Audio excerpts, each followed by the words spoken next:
Welcome back, students, to one more session of personality development classes.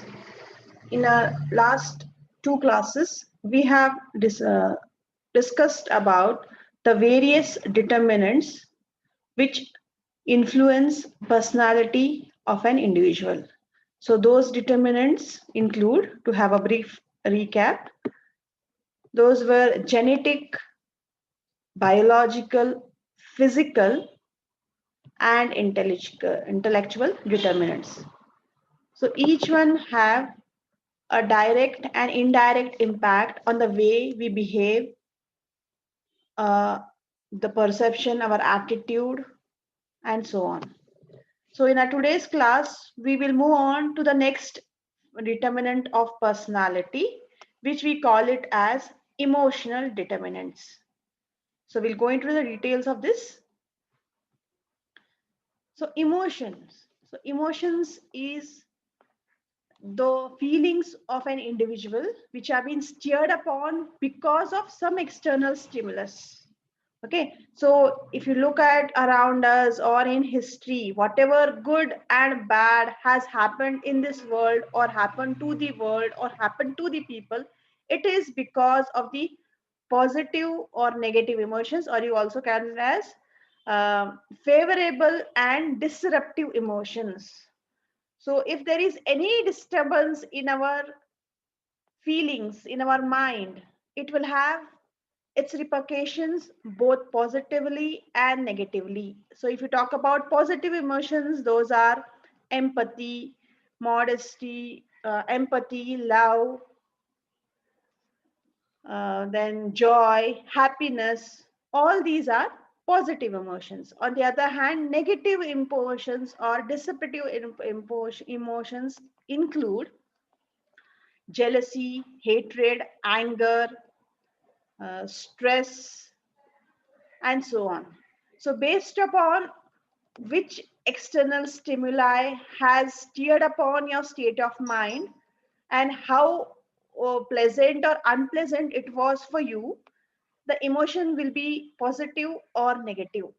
So, emotions are nothing but the reactions of an individual because of some external factor. So, emotions are not because of some internal factor. They are being stimulated by something external to us. So, something good is happening to you. Somebody is appreciating you, or you are at a profit, you are at a pleasure. You feel joy, happiness, empathy, and so on. On the other hand, if somebody has hurt you physically, or they have said something against you, then you have anger, hatred, jealousy, and so on. Then we'll move upon to the nature and characteristics of emotions. So emotions are inborn. Okay, so we are born with our emotions, and but they are triggered upon by some external stimuli. No doubt we are born with our emotions. So we are not like rocks. We are not like some non-living organism which will not feel any pleasure or pain. We are living organisms. So emotions are there within us at the very beginning of our life, but they are triggered or we react only when something happens from external environment. Then emotions are feelings which have physiological and psychological elements. So in the sense that uh, if you have say physical pain, then you will also have mental pain. If you have physical pleasure, you will have mental pleasure. So emotions are both physiological, in the means physical as well as mental, and they influence our behavior directly and indirectly. Negative emotions, or you can say emotions in general, can block our thinking capacity and reasoning. Okay, so if you are too much happy, you are at joy, you may trust any person, you may accept whatever is said, you will not reason, you will think. Same way, if you are too angry on someone, or there is a jealousy or hatred about someone, so you will block your thinking capacity and will only think negative of that person. Then emotion result in expressive behavior like anger, fear, joy. Then emotions, after that emotion, that feeling is gone, then after that we are in a state of mind which is called as a mood, so which lives on for some time. So when you talk about mood, we have three types of moods. Okay, or we can say if you talk about emotions, we have three types of emotions. We call it as mild emotions, strong emotions, and disintegrative emotions. So mild emotions means, okay, something happens, we feel something, but it is not that strong, it's very casual, we forget it within a few seconds. Okay, strong emotions means because something strong has happened, somebody has hurt you very badly, or say for example, if I talk about mild emotion, okay, you are in a hurry to go somewhere to the office or to a meeting. If your ride, maybe the transportation or your bus or any say taxi comes in time, you feel happy.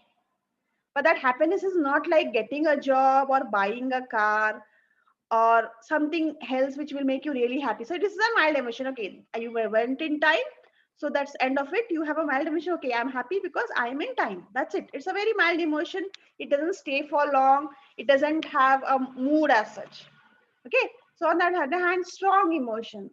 Okay. So when you say you went for that meeting and you went in time, your meeting went well and you got the job. So this is a strong emotion. You are excited, you are happy, you are overwhelmed. Okay. So this emotion will stay on for even say for a few days also. Then we have one more kind, or similarly, if you talk about negative, say somebody you had a quarrel, you have a quarrel with your boss, or there is a some not quarrel as such, there is uh, you can say an argument with your boss, and this argument is not the first time, it keeps on repeating every now and then. So because it is repeated every now and then, there is a kind of negativity between that relationship. So this is a strong relation. So now the hatred is building up. Okay, once a while you quarrel with your siblings, that doesn't create a strong emotion, it is very casual, it is a mild emotion. For that time you feel angry with your sister or brother and it's end of it, it doesn't stay on for long. Because it is that such type of quarrels at home don't have much weightage. We quarrel on silly things, so it is a mild emotion. But you have a quarrel constantly with your colleague or with your friend, with your, and it is coming on again and again. Then it creates a scene of hatred, a revenge, which is a strong emotion. And the third type I told you, it is disintegrative emotion. So emotions, strong emotions, which create personality disorders. Okay, so constantly there is stress in your job or with your in your personal life, so that constant stress is building up like an volcano and is physically and mentally degenerating you. So such type of an emotion is called disintegrative, means it is a negative emotion which is spoiling your health as well as um, your relation also. Okay, so these are the three types of emotions. Then we'll come back to our nature and characteristics of emotions. So emotions also causes disturbances in nervous system. Say when emotions are prolonged, you are happy all the time, it will reflect on your physiology, on your nervous system, on your endocrine glands, because a happy person is healthy person. Even if you have some mild diseases, they will slowly come down or deteriorate. On the other hand, there is constant fight, stress, anxiety, there is revenge building up, hatred building up inside you. It is like a poison. So that poison is also, that mental poison is coming, going through your nervous system, your metabolism, your hormones, and which will have a negative impact on your health. So that is the reason of migraine, diabetes, blood pressure. Okay, so then depression, all these are result of negative emotions. Okay, so we have certain impact, as I told you on brief. So we'll talk about what is the impact of emotion on a personality in detail. So disruptive role of emotion. So I told you that if a negative emotions is continued, it is going to have health effects. Okay, yeah, there will be hormonal imbalance problems, hypo or hypersecretion of hormones because you are emotionally or mentally not happy or not stable, you're not cool. So it will definitely uh, reflect on your health. So when your health is going down, again the stress, the anxiety increases, and there is further deterioration of your health. So you have to be very careful about. So when this about don't we can say don't take things too tightly. So that's why we say that you have to remember your history, but don't live on with your history. Means something bad has happened. You remember it so that you don't do the same mistake again. But don't take it with you all along and poison yourself. Okay, we have to live in today. Today is happy, tomorrow will be again at today. Then so you live in today, be happy. You will be happy personally, mentally, emotionally, career wise, because when you are happy, decision making is easy. You will make logical reasoning, you will take good actions, you will have better interpersonal relations with your family, friends around. So uh, try to avoid disruptive roles of emotions, because if you are in an anger, we make wrong decisions. When you are stressful, we don't know how to, it blocks our thinking capacity and we can't reason about what is right and wrong, good or bad. So in the end, we are troubling ourselves physically and mentally. Also our relations with others also will be, poisoned. Then not only negative impact, we have positive role of emotions also. So what are the positive roles of emotion? We'll see to that. So positive roles of decisions is you are preparing for actions.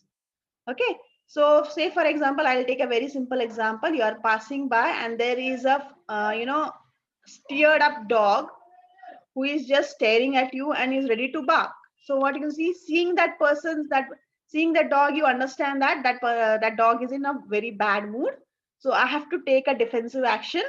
Either I have to be ready to wave him off, or you have to flee from that. So you have to prepare for a defensive action for attack, or you have to go away from that.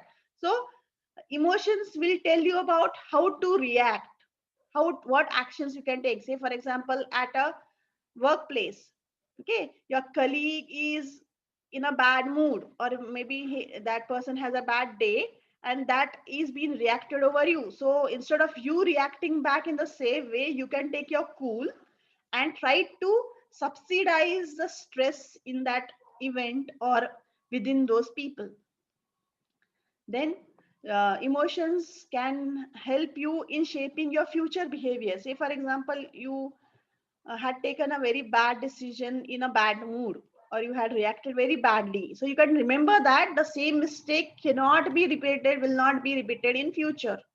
So you can learn from your past experiences, from your own emotions in past time, so that you don't repeat the same mistake and uh, create a mess of your life, of your decisions, and with your uh, people around you.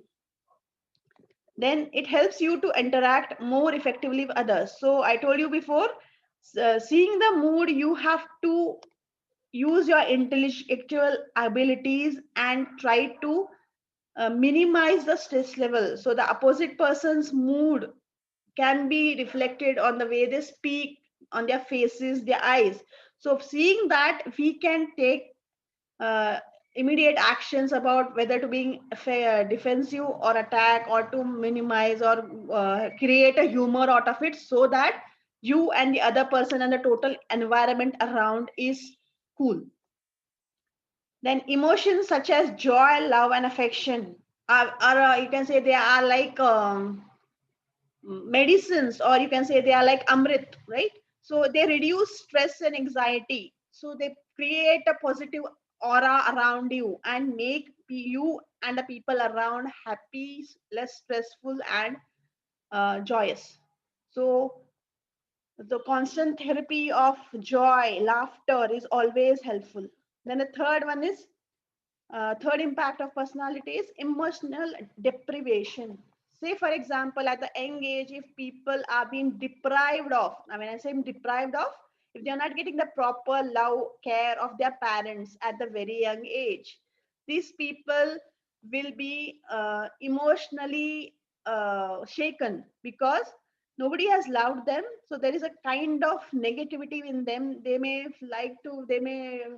try to find that love somewhere else, and maybe may sometimes end up in making wrong friends, or they become very insecure, low in confidence, because they feel that, why am I not out? Because I'm not good, so my parents didn't love me.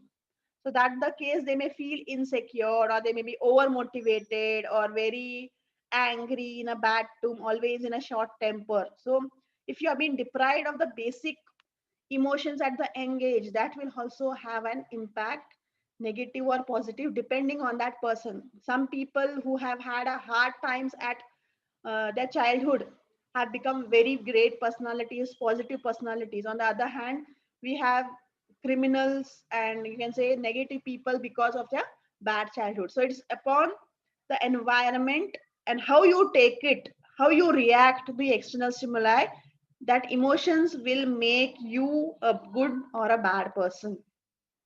So if you are a very reactive person, then people will not make good contact with you, or they will not be friendly with you, because they are scared of your violent mood disruptions.